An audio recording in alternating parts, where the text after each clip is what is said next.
NDTC, but I was a member of Movement Dance Company for So several was years. it a professional thing And or a was it an company. amateur thing? Well, back in those days, we didn't really get paid for dancing. But you And I did think good so. at You it. don't call it professionally, but essentially, 6 days a week after work or after school Well, or how you- whatever, I did that. That's a kind of confusing. So how you play football and dance at the same Well, time? I want to tell you that my parents were not.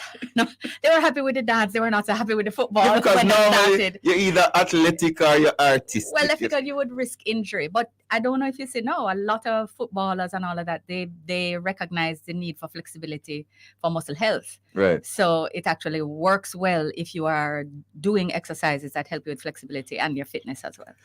Many people don't know that your father is a famous Jamaican. He was, yeah, God rest his soul. Yeah. He was a very good man. yeah, he was a very, very. Tell good us a man. little bit about your father. My father was from Petersfield, Westmoreland. Mm-hmm.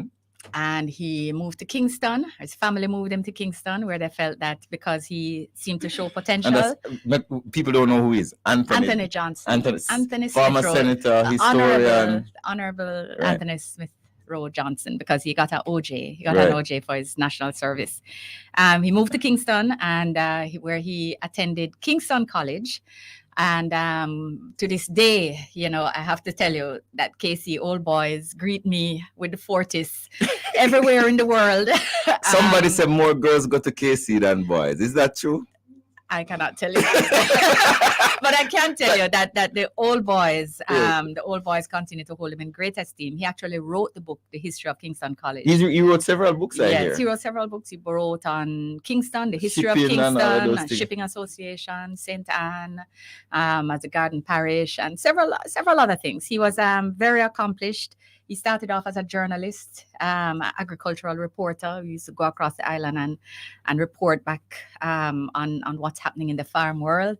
And then he became a reporter at the Gleaner, and then he got a scholarship to go away and do a degree. And from there, he went into economics, and he then became second executive director of the PSOJ, and then he was invited to join the Senate, and then he became Minister of State in Agriculture and Industry and Commerce and all sorts of things. Great man. So He tell was a us, great man. what were you doing before you became a senator? I was a lawyer. I worked. So you're a lawyer. I am a lawyer, yes, Yes. but I'm not practicing anymore. Right. But I did start off at a small firm, Clinton Hart and Co., and I moved from there to Cable and Wireless, then Lime, then Flow, of course, the same company. And then I left there after 13 years. I'd become So hold on, vice hold on, president hold on. of corporate and So regulatory. you lived that totally Totally different life. life. Totally different life. Another totally different Totally career different before life. politics. Corporate and dance, and those were the things that I spent most of my time doing.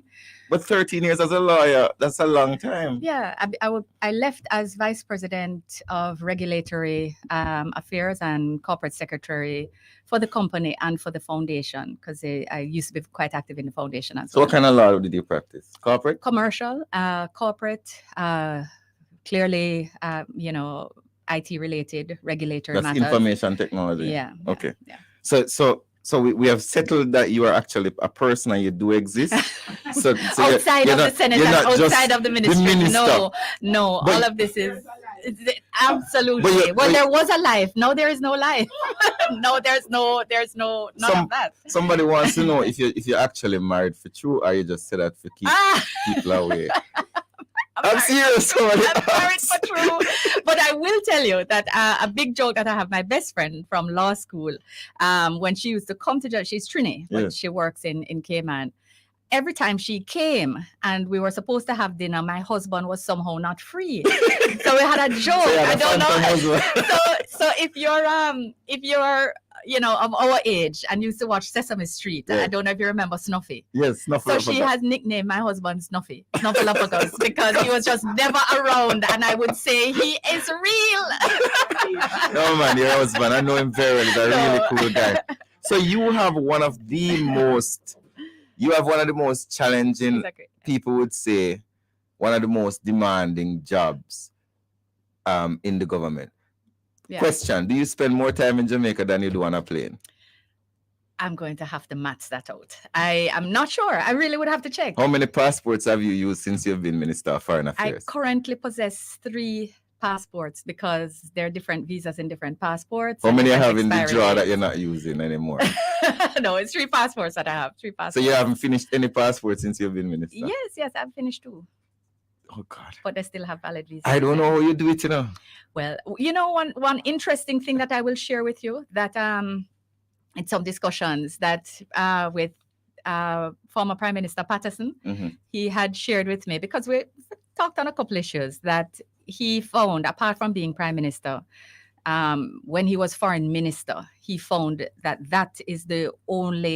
was the most demanding and the most intellectually demanding ministry and exercise which he undertook apart from being Prime Minister. So- and I understood and empathized 100%. So let us try to give the viewers and listeners an understanding of what it means to be Minister of Foreign Affairs. So Sure. let me give a scenario. So you have to go to the UN for the UN General Assembly every year. The Prime Minister usually goes for the Monday, but you're there before in many cases. I'm there before, and I definitely am there after. So tell us, when you leave Jamaica and you land off the plane to go to the UN, what happens next? The first thing I do is do a briefing with my team to And see if there have been briefing any, is like a where little, we sit down and discuss exactly what we're doing on the week, whether anything. and it's 1 week of work. And we have planning for this. We've been Right. planning for this. But between when I left Jamaica and when I landed, things could have shifted. So the first thing we do is a briefing to establish what has changed, if anything, for the week, to finalize the priority. If we had conflicting meetings, how And we how can many assign other meetings on people. average you would probably have for the UN? You're asking me for data that if I had the time to measure it, I would, but I don't. Because I travel with the PM and we jump from meeting to meeting to Yes, meeting to meeting yes, to meeting. all day. And we don't even have lunch sometimes. No, definitely. And it's very interesting because because it takes place so far outside of Jamaica, people don't see it. No, they don't feel it. I mean, I make it clear that I think maybe less than a third of the work that I actually do is what you would see on my social media or the ministry's social media, because there's so much work that takes place behind the scenes to make things happen. So people might see, you know, the photo, the picture of a toast at a national day, but they don't think about the relationship building, the speech writing, the engagement and the partnership that goes behind that feeling of fraternity that gives rise to that toast and how it is shared. People see, you know, you sitting in a meeting, you know, or a handshake, because we always And they don't know take a what led picture, up to but the they don't know handshake. what led up to the handshake. They don't know the amount of preparation that it takes to absorb all the data and about this person and to meet and engage with them in a way that has them feeling comfortable and engaged with Jamaica through me, and ensuring that we therefore feel like we are partners and that we can work in partnership to support Jamaica's national development goals. They don't see that, they just see the picture. So let us jump to something that you actually did. So I remember when we just came into government, Jamaica and Trinidad were at war. Oh, Well, not literally at war, but we were having a tough time. people were cussing that they couldn't get the parties in. People were being Even returned I was at the harassed when airport. I reached the airport. They harassed me, Yeah. and immediately as you came in, you engaged with Trinidad. Yes, how did that you how did you pull that off? Well, the first thing we had to do was to ask the cabinet for some time, because I don't know if you remember, private sector was calling for boycotts. So there were different senses of what needed to be done to show our strength or to you know, Negotiate. to negotiate. And I had asked that to be given some time to engage diplomatically. And I would have been a new minister, so this would have been some great faith. The Prime Minister gave me a week. And we engaged. I established a call with the new, with who was then the new Minister of Foreign Affairs on that side. He's no longer there. He's posted as an ambassador elsewhere. But we worked through the some steps that were necessary. I stated our concern about the treatment of Jamaicans and the importance of the relationship and the need to demonstrate tangibly that So can we that we export should patties? not give out. Yes, we do. We We can export patties to patties Trinidad and now? other things as well. But But apart from that, yes. they renovated a section in the airport. There was a long thing about whose responsibility it is, airline, government, whatever, and they renovated a state so that if persons were not landed, they could be they could stay in a place of dignity and cleanliness, which was not happening before, and that and the immigration officials they mandated a recurring training program so that they would deal with us differently. And so Jamaicans now have a better the returns fell massively. So they stopped sending home as many Jamaicans. Right. And you will always have people who are not landed because there are people who take different who take different approaches to travel and why they travel. But one of the things we also did was to educate Jamaicans about what they needed to know or to do when they were traveling as well. So they needed to know that they needed to be able to demonstrate that they could take care of themselves. They couldn't just, somebody said, send them a ticket and they go. They had to know where they're staying. They have to know how they're going to be able to take care of themselves or who's going to help take care of them.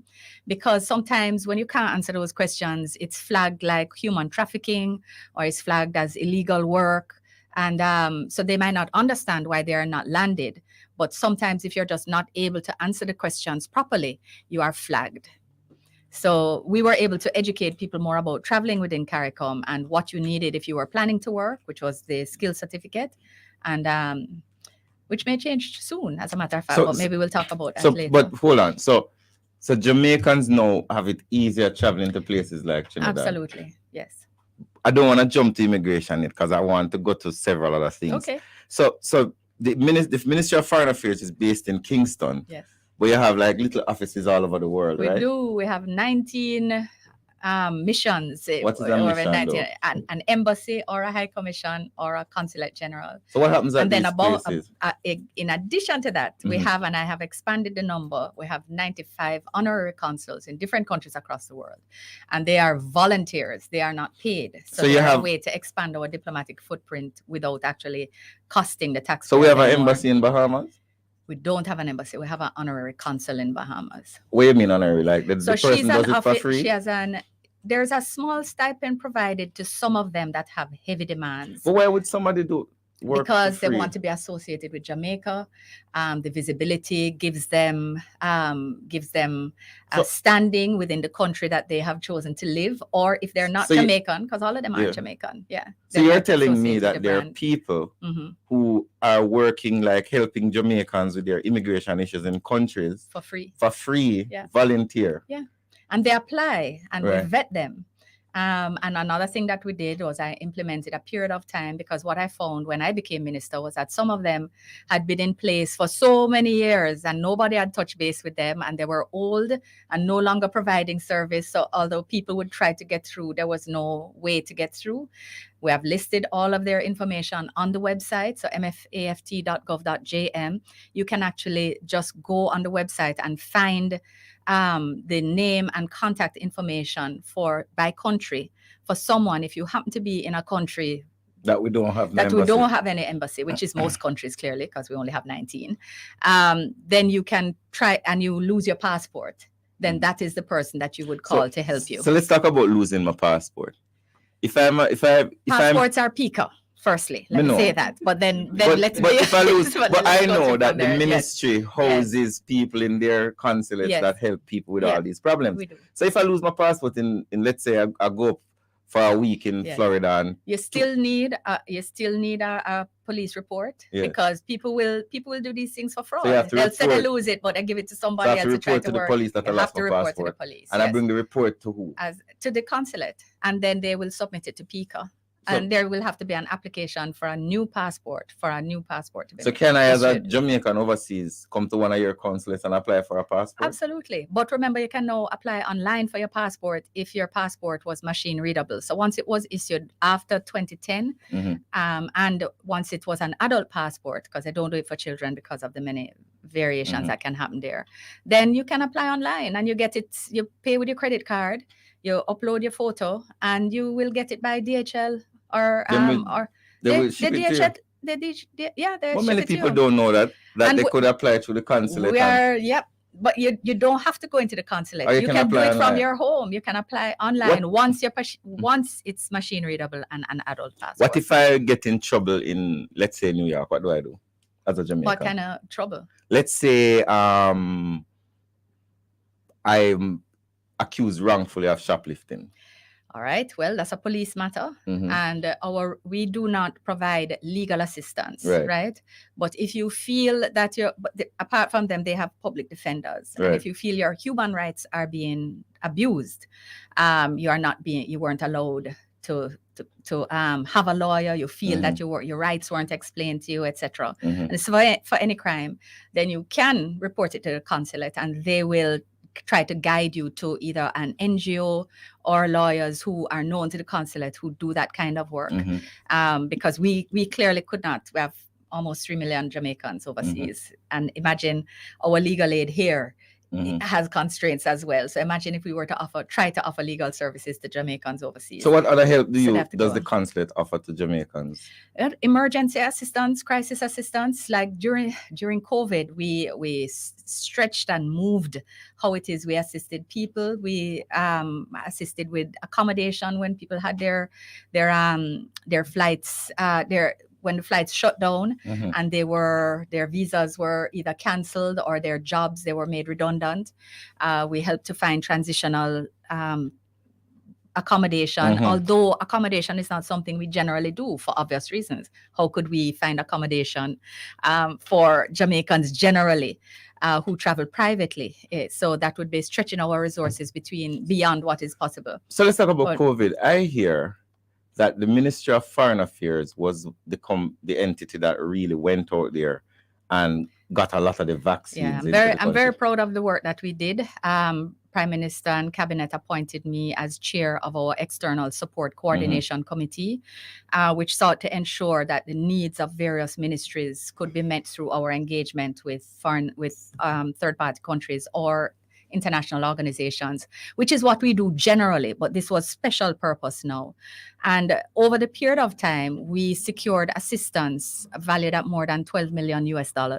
So our COVID reports or COVID support. That is like that's the PPE, that we vaccines, new equipment, what is PPE, oxygen, Minister? Most people don't know personal protective equipment. That's the thing that the doctors That's the wear. masks and the gowns and the shoes and the gloves and the I think wipes. You're talking too fast. Oh, sorry. I want to hear it again. So you're saying that your ministry, working with the government, $12 million US worth of support for COVID during COVID. And this wasn't just vaccine, because some people have problems with vaccine. No. This is one entity, and in fact, we visited them the other day. Right. Provided us with $800,000 worth of personal protective equipment that went across all our hospitals across the island. That was one shipment that we had gotten. And it came in more than one shipment. But when you think about it, remember, a mask in the hospital, they can't wear it, all week. That is so they go through this. They used to go through the protective equipment really quickly. So it was one of the priorities that we had to try to secure that, because remember, supply chains were broken. So countries even more powerful than us could not get what they needed. So there was a shortage of masks at one point in time. Everything. So I think it was one of the best ways of demonstrating the importance of relationships and the importance of the ministry building relationships. So sometimes you would say, well, why would minister be at that meeting in that country?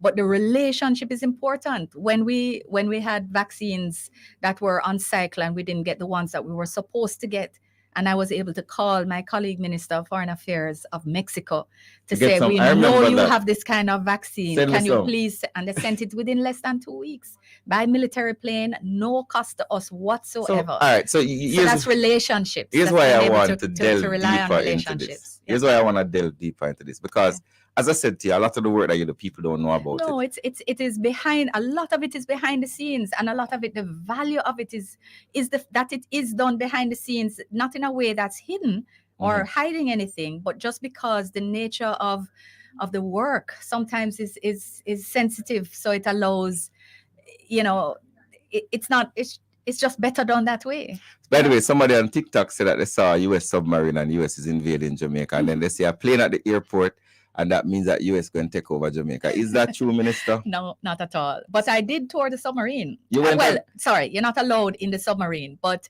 I did tour the ship that was here, and I did see and walk on top of the submarine. So you're going to help the people them take over the country? No, they weren't here to take over the country. You know the reason I asked the question They like were that. here, but please, no, let me say why they were here very quickly. They were here for rest and recreation. So they came on vacation, essentially. And they love scotches. They love jerk. They spent money in Ocho Rios. If you ask the people on the ground, hold on a second, they enjoy themselves on rest and recreation here in Jamaica. Before you finish the explanation. All right, so let us go over and it many again. of them will come back as tourists now. So the submarine wasn't here to take over the country, but they were here for the jerk chicken. They had actually been on exercises in the region. I don't know if you know, but there are, we often do military exercises that where different military forces cooperate, and so they learn from each other. They practice how to rescue people, how to react in the event of a war or a disaster. And these are things that happen across militaries across the world. The US is one of our strongest security partners, and they of course have clearly strong security partnerships throughout the region, Latin America and the Caribbean, etc. And there had been a particular exercise in Latin America on part of their routing, and on their routing back to the US, they stopped here in Jamaica for a few days. Both the destroyer and the. It's very important that we explain this, because what is happening a lot on social media is that people see something and then it becomes a big deal. So for example, they saw the plane come at the airport, and then they saw the ship, and they were like, oh, remember said they would have something over Cuba the other day, so the US send whatever. Not realizing say the people them just come for some jerk chicken. Yes, it was part of their routing back. It's part of their routing back. And it did a lovely tour, and my husband was with me on the tour because he likes that kind of thing. Snuffy was present. So all right, so Minister, we're gonna get into some more serious things now. Of course. You mentioned Mexico. Yeah. Why are so many Jamaicans going through Mexico to get to the United States? I understand that the numbers are down, firstly. So less people are going. Yes, but it's still, the US has changed their policy. So one, of course, they have a thing now that if you cross the border illegally and you are identified and deported, you are banned from even applying for a regular tourist visa for 5 years. So I think people are. So you can't even get a visitor's visa if you enter illegally. Right.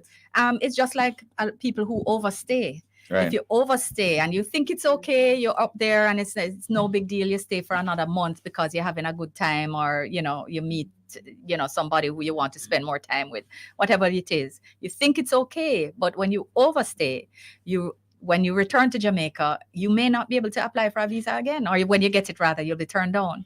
And that's a big thing for a lot of people. Some people feel like they're smarter than the system, but it is not the case. And the systems are becoming more sensitive, and they're sharing more information. So, for example, we know that there are people being turned back from Panama as well, because what they were starting to do is say, okay, well, if you're coming from Jamaica, or you're coming from, and remember, Panama is how most people get to Mexico. So sometimes they're turned back from Panama before they get to Mexico.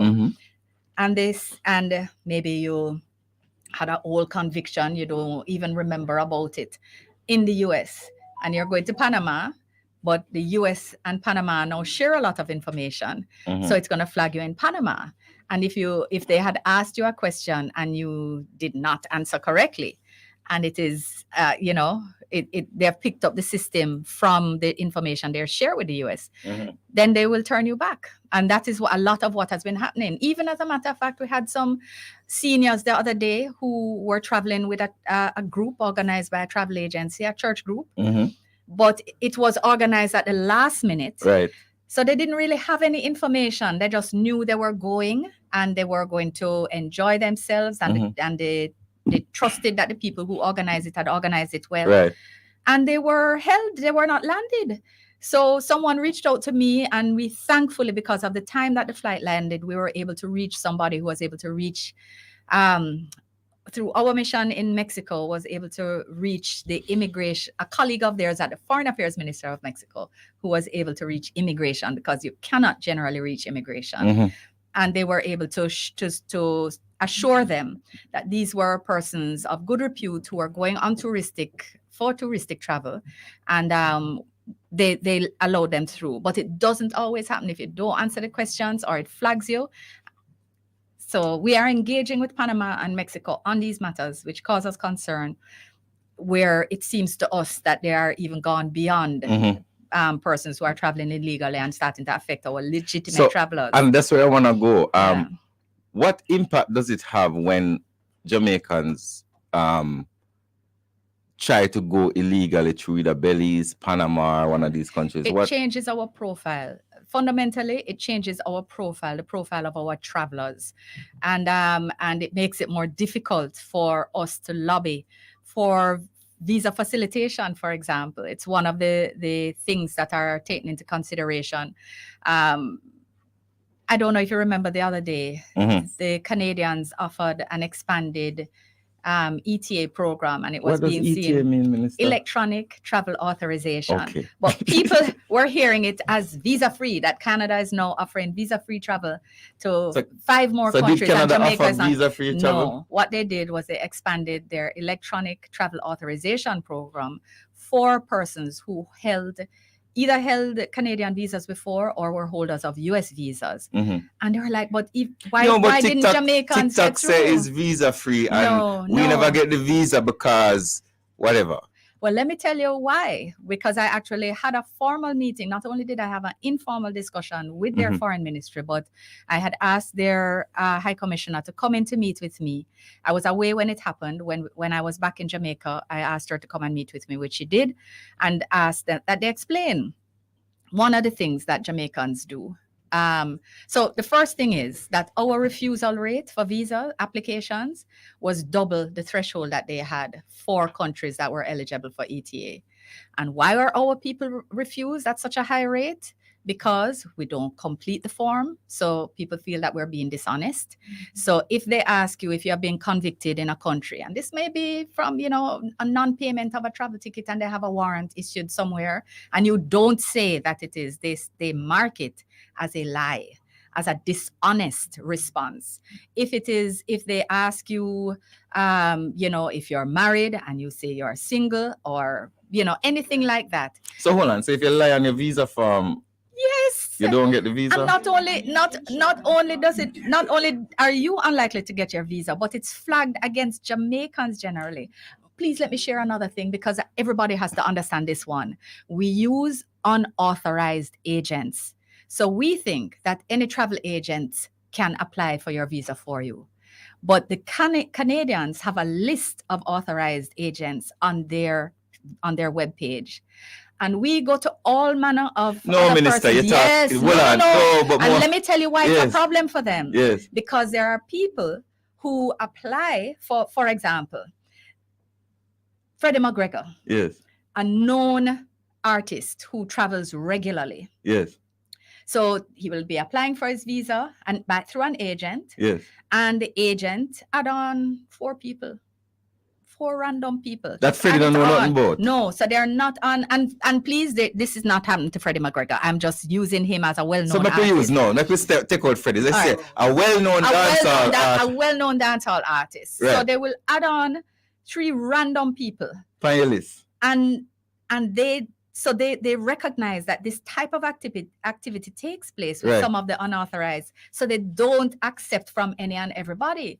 So when you use an unauthorized agent, you are likely to be, not only will you be refused just for that, but you are adding up the statistics for Jamaicans who act outside of the system. So why? Plus the number of Jamaicans who overstay, plus the number of Jamaicans who travel on a tourist visa legitimately granted and then seek asylum for some other reason there. So Minister, why? There are a number of things. So Minister, but you talk about Canada. We're getting back to Canada. Yeah. Why Britain now want to free up the visa, man?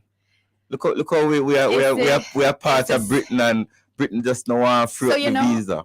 2003 was when the British government took a decision to stop allowing Jamaicans to travel visa free.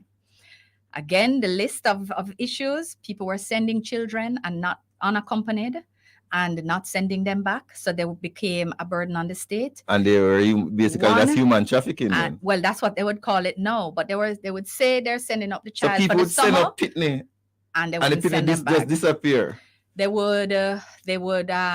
People would go but not be qualified to travel and therefore not be landed. So instead of being refused a visa on this side, they would be refused to be landed in the UK, and it was becoming a massive cost to return people to Jamaica, and a massive administrative difficulty for them at the airport and at immigration, and the number of drugs that were being trafficked on that route, as well as the number of, by the way, somebody from TikTok saying you need a water break. Thank you. But let me just finish this before I take my water break. And thank you very much, you kind person that's thinking about me, unlike Minister Morgan. But one of the other things is that a lot of people don't know this, is that Jamaicans are one of the highest, we have one of the highest incidents or one of the highest prison populations in the UK. We're in the top 10 and no one else in the Caribbean. So every time they ask us about why this country and why not Jamaica? Why Jamaicans now get the visa free? Jamaicans make up one of the top 10 highest you need members to say of the prison population. Why you don't say it how them understand it? Don't get too much trouble. Yeah, so it is. So this is something. So much trouble. So we try. I have been advocating. So it's not the government that block people from getting the visa? No. I wish it were, because then it would be within my power. I am still advocating. You're trying. I still speak to them about the relationship that is bigger than that. I still try to ask them to look at how we can share the kind of information that would help them think about us differently. Look at the fact that we have a new electronic passport that has a higher level of security, that we have hardened our borders and the ability for fraud to be carried out in respect of our passports. Mm-hmm. And I speak about all of these things to try to have them look at us differently in terms of travelers. I've spoken about how the drug trafficking has come down and how much we are trying to deal with the issues at our ports. And trust me when I tell you I try. But it's still difficult when some of the facts are against you. You said something a while ago that shocked me, and I think it shocked a lot of people in this studio. Did you say that in the prison population in the UK, of all the countries in the Caribbean, Jamaica is the most? Not only the most, we're the only one in the top 10. And at one point, we're in the top 5. What do you mean top 10? Of the highest number of of members of our population imprisoned for crime. You mean of all the countries in the world or the Caribbean? All of the populations that are represented in the UK. So, yes, not Caribbean. No. I don't believe you. No. Yes, this is why it is hard. This is what I'm telling you. But these are not things I like to talk about, because I am telling a bad story. No, man, you have to talk I do not like to talk about the negative things about my country, regardless. So it has been difficult. And this is why sometimes you take the cussing, but just try to work on it, because then... So I'm here being frank, yes, right? But Minister, here's why I'm going to ask the question. When the stories come out, people go on the live and they say, oh, the government are block people from get visa, the government this, the government that. So you need to tell people, why is it that some countries don't want to give us visa? And I'm very happy that even though it is so difficult, you still try every day to get more visa-free access. Absolutely. And there are countries that we can travel visa-free to. Like which one? Tell me some of them. Ghana, Nigeria. Nigeria, we still have an issue there. Sorry about that. Right. Thailand, although I think Thailand did something in COVID that I think might be adjusted. Like South American countries. Of course, Panama, Mexico, which is why all of this has been distressing me, because I don't want Mexico and Panama to change their policy. You want us to keep having visa-free travel to Mexico and Panama. Absolutely, and it's very difficult when people don't think about the wider impact of their actions and how it is affect. I mean, this wonderful group of wonderful church ladies, you can imagine, they're there now, the new experience of their lives, and they are held in this airport because there are other people on the flight who also can't answer questions, but for different reasons. And they are now lumped as part of a possible trafficking. No, man, these things are very painful. And they take a lot of effort on the ministry's part to try and sort them out. When you get a late night flight, it becomes impossible because you can't get anybody at immigration at those times. So let us move from immigration a second. Oh, okay, sure. Why that's not us. That's why so many foreign dignitaries coming to Jamaica, Minister? Because we are... Is that part of the plot to take over the country? And everybody else is small fries. That's why. That's why. I know you want me to answer seriously, but yes, you had the UN guy come, you had the World Bank guy come, head of the World Bank, the new president of the World Bank, the head of the IDB. And before that, you have Kagame. We had Kagame and come. The first president of India to ever visit our shores came for our Jamaica 60. Has so many foreign dignitaries ever visit Jamaica officially? I don't know. I would have to look back. But I think it's 1960-something since the UN Secretary General came here. And that is Antonio Guterres. Yes. So Jamaica is very well regarded on the international scenes. I know sometimes people try to politicize these things and maybe try to bring me down personally or whatever. You know how people have them. But Minister, no, man. Jamaica, no. So they like to say that we no longer. But nothing now going good at Jamaica, no Minister. Longer, nothing good now going there. Why so much foreign people decide to come here? So much good is happening here, and we have so much credibility overseas because we advocate for things that are important to countries other than ourselves. We have reasoned positions on issues. We tend not to be ideological, so we're going to be far right or far left on issues. We are moderate in our views, and we tend to be very pragmatic and solution oriented. So we don't like to go to meetings and talk into the beyond. We like to try to facilitate outcomes. So Jamaica big boat, yeah. Yeah, when people differ, we like to try to facilitate and bring their views together. So we are very widely respected for that. And we have also had massive economic success at a time when a lot of difficult, comparatively to what is happening with a lot of countries who have been suffering a lot of job loss and economic recessions after COVID, who have not been able to recover. And Jamaica, as a small island, open, vulnerable, developing country, has been able to not only emerge from COVID without any job losses in the public sector, and having retained most of what we had in the private sector.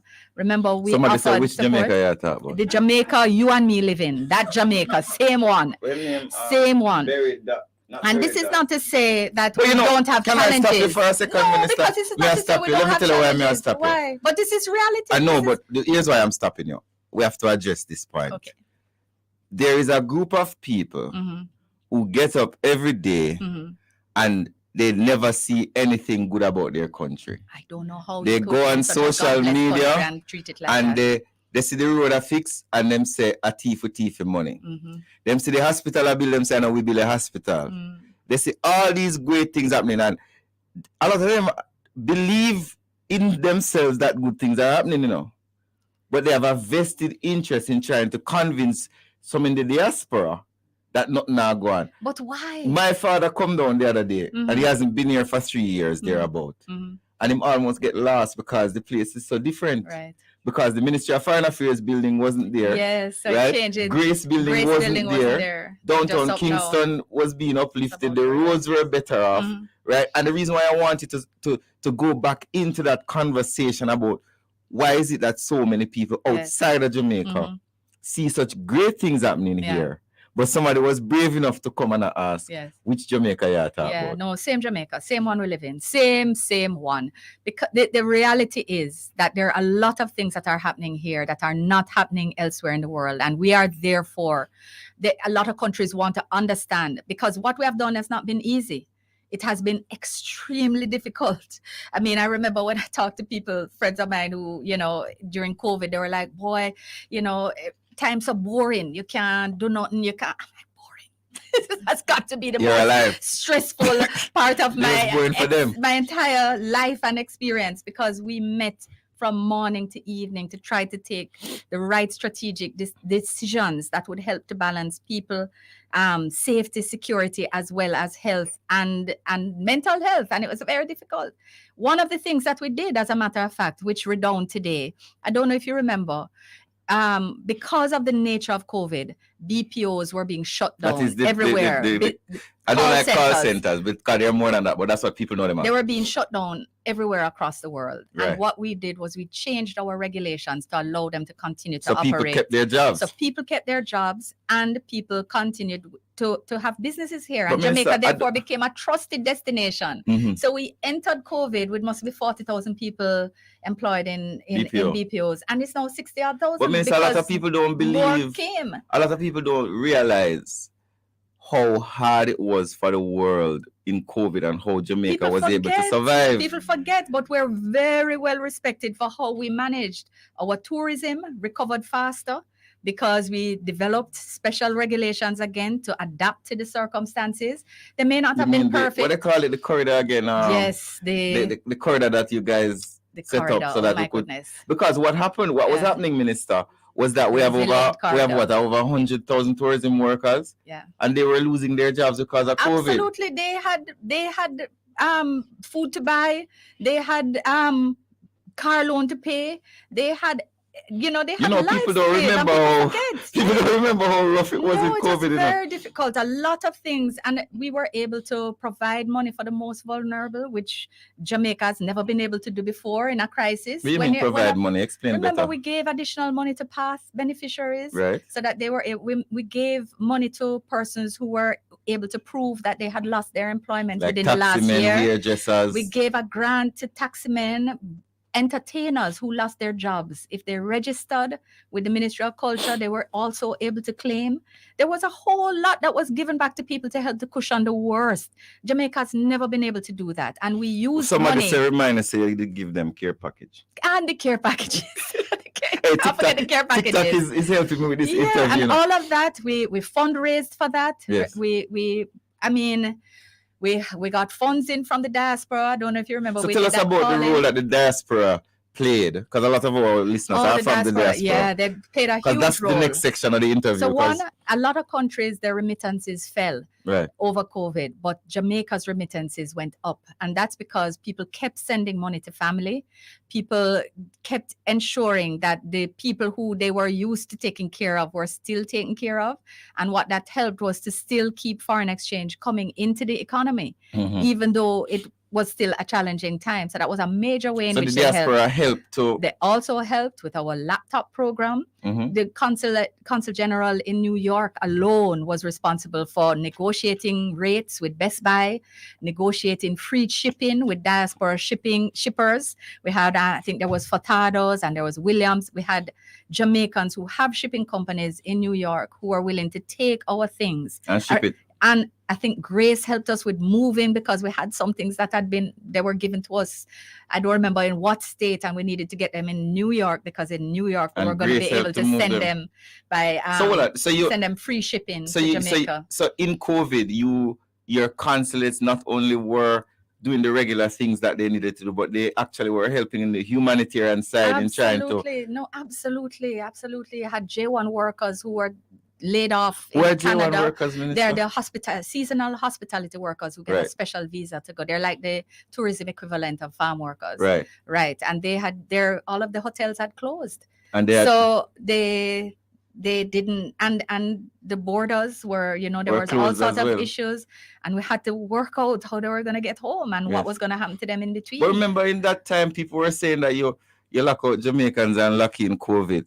I have nothing to say to those people because those people need some help. And the reason why I raise it, because I think you need to explain it, because I remember there were instances where when people were coming into Jamaica not declaring that they had COVID and not wanting to isolate. No, that was very, very difficult, because I think, people needed to remember how... Corn Peas, so remember it started in Harborview. That it started with someone coming in with COVID. right. And who went did to not declare. Goshen in Clarendon. That person went to visited more family and friends in a matter of a week than a whole lot of us would ever do. And that caused issues. That's where it all started. But I wouldn't want to focus on that. What I want to go to before we leave, because we only have 10 minutes. Oh, my goodness. So your ministry is at the... all the other help that we bring into this country. No, but seriously, through Japan, we just finalized an arrangement to get 5 new ambulances and 33 pickups, that some of which are going to go into the Pradia Lasne units across the island. 5 new ambulances. Yeah. And how much pickups? 33. And then that's Japan. Yes. Plus they're giving us 6 boats we have 3 already, and we're getting the other 3 going to the defense force, 3 to police, to help us with our... That's what's negotiated by the Ministry of Foreign Affairs. Supported us and finance. So we always work very closely with finance on these things. What else have you done recently? What have we done recently? Now that you ask me, now I feel, but there's all of that. And I mean, and not just the other day. We did get fertilizer a while back though. We just got our third free... how many tons of fertilizer from Morocco, again, negotiated. And you got scholarships from Morocco too. We got scholarships from Morocco as well. And, even let me speak about something that's very recent, because we're just, I went up to the Independence Gala with the Prime Minister, and we spoke to investors, and we met with the diaspora, etc. And people might say, why would you travel to go to an Independence Gala? Apart from the fact that my flight was sponsored. Anyway, so it's not a cost to them. Just to say that the people there, the event, first of all, fundraises. It's primarily a fundraiser. That was the Independence Gala. And you are one of the draws. What happened recently? Yes. Last year at the Independence Gala, we were able to give 16 scholarships out of it, buy oxygen concentrators. Adriana Lang, you remember we needed to find $25,000 within 24 hours to pay for the ambulance. That's the little girl from Westmoreland? Or she would have that. The little girl from Westmoreland who lost her 4 brothers in the fire. But hold on, stop, pause on that, because I needed to talk about that a little. What role did the ministry play in that whole situation? Because I remember the fire and the country was devastated. We found the money for her to get and help to coordinate with the ambulance, working with the San Marino Foundation. For her, she had a 24-hour window. But people were cussing in the papers that the government don't do anything. No, we got them. We were able to convince some donors who had given money for coming out of the fundraising for the gala to divert 25,000 to Adriana to match the funds that were already raised by San Marino, so she could get out in 24 hours and get her surgeries, 26,000 surgeries. And by the way, the facilitator TikTok says that surgeries, TikTok says hello, Cardicina on the video. So every facial expression you make, TikTok is recording it. Oh my goodness! So we have helped in crisis situations like that. Little Jermaine, who needed a pacemaker the other day. A lot of people don't know that we helped to facilitate getting his new pacemaker so that it could be. So why you don't tell people these things, Minister? Oh Lord, there's so much work. The time to talk about everything is very hard. There's a lot of work. It's a lot of work. I'm sorry. So you help because with the girl who was burned, you help with the pacemaker, yes, getting ambulances. And we tried to help with the policewoman who had gone up with a liver failure, but it just wasn't possible. And that is, so she went up and we were trying to facilitate with her in hospital, but she did not find a donor and she did not fit within their category. I don't advise people to just go up, by the way, and hope that the system will work for them. That's very difficult and very, very risky. But yeah, there's a lot that's done. And with all of this, we're dealing with trade. Let's not forget trade. Can we say something about trade? Foreign affairs and foreign trade. So we are responsible for the policy and the agreements that allow for trade, for the preferential export of our products, our goods. So we have, I don't know if you remember, we had a EU economic partnership agreement that allows us to send goods duty-free to Europe. Mm-hmm. It allows to go both ways, but scaled with us and not with them. And when Brexit occurred, mm-hmm. then the UK wasn't going to be a part of that. And the UK was one of our major export partners. And we were able to negotiate a parallel agreement, which was signed in 2019 to ensure predictability. So you can send duty-free goods to the UK. So if I want to export, let's say... Go to the Trade Board website to look at what you can export. There's also a trade portal. There is the... TIP, the JTIP, Jamaica Trade Information Portal, that has all of the tariff information that you would need. The Trade Board, which sits under the Ministry of Investment and Commerce, actually manages that aspect, but we deal with the production of the agreements. We have one with Cuba, we have CARICOM agreements with Costa Rica, etc. We have the US one, which we were able to negotiate the extension of it to 2030 because it was going to expire 2 years ago. One of the things we did was to get that extended within the WTO. I mean, but I hear that we're going to have free travel to Caribbean as workers now. Oh, free movement. Right. That came out of the 45th CARICOM heads meeting, the CARICOM 50 celebration. It was decided in Trinidad, heads decided that they wanted to not only just celebrate the year, they wanted to have something monumental to show for the 50th year of CARICOM, when Jamaica, Guyana, Barbados, and Trinidad started CARICOM as the founding countries. And we always believe that free movement is one of the best ways that CARICOM can show its value to the average citizen of Jamaica. And what it will mean is that the skills certificate, you won't need it again. So you can you will be able to move and work. So what if I'm a carpenter? Can I just go to Trinidad? But no, it's not in place now. It's supposed to be in place at the end of March 2024. But there is a lot of work that's needed because remember, they still haven't decided. That's hobby as well, so he exists. So, I'm giving all the proof. They have to decide 2 minutes, Minister. Whether you need a passport or a driver's license, whether they need to decide what will that travel entitle you to. So will you be able to get free education? If so, to what level? Free healthcare? If so, to what extent? All of these things still have to be worked out. Does your ministry have anything to do with farm workers? We try to help to support the Ministry of Labor, who manages the farm work program. So we clearly are responsible for the relationship. So when we're going to get more, to express more the value. We continue to advocate for the expansion of the programs, which have expanded massively over the past couple of years. Right. And as a matter of fact, even during COVID, we were able to work with Canada to continue the chartered movement of our farm workers, so that they were not out of work for the whole of COVID. And we work with the US as well. They have, in fact, part of the reason that a lot of people have such long wait times for their tourist visas with the US is because they have expanded their hospitality and farm work programs. So we build on we help to secure the relationships that keep these programs going. That's what we do, but we don't run the programs. Last question before we go. Where are you going next? Cuba for G77 and China. What is G77?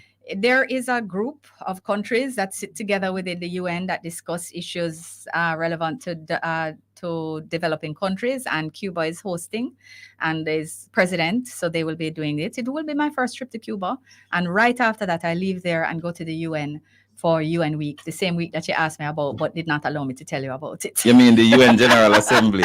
UN General Assembly. But you will be back. Which will be a series of meetings, just consistent bilateral and multilateral meetings. Yeah. We will be back. We have run out. I didn't even realize that we ran out of time, Nadine. Can we get an extra half an hour? I didn't speak about climate change. I didn't speak about diaspora conference. I didn't speak when is about diaspora conference, by the way? Next year. Next year is going to be a big one. I didn't speak about Ukraine. I didn't speak about Haiti. But you're taking care of the Haitians, though. Yes, we're taking care of the Haitians. The welfare, yes, and the process is underway. They remember they have applied for asylum now, right? So they're going through all of the files, all of the assessments. And remember, we, unlike many other countries, actually have a policy, which is something that the Freedom Imaginaries have actually congratulated us on. That unlike a lot of other Caribbean countries, they don't have a refugee policy or a set process. We are going through it.